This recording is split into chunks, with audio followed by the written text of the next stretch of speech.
July 1st marks the 150th anniversary of the formation of the Dominion of Canada, so a major step towards Canadian independence.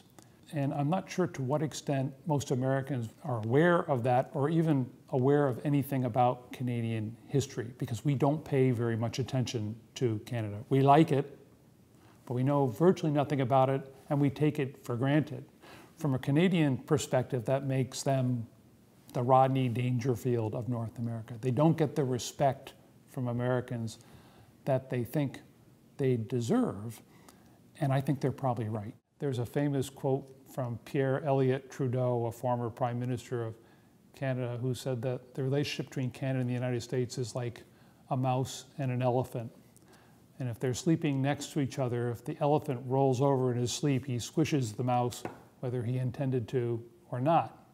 So Canadians worry about having this giant neighbor next door, knows very little about them, and sometimes takes actions which may not seem very important in the US, but are vital for Canada. Canada sends more than 70% of its exports to the US.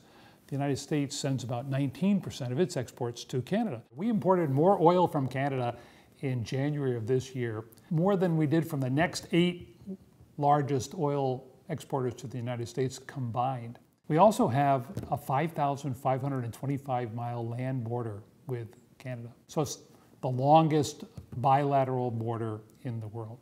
Certainly the longest peaceful border between two countries in the world. The Canadian motto is peace, order, and good government. And I think that sort of tells you something about Canadian attitudes about how things should function.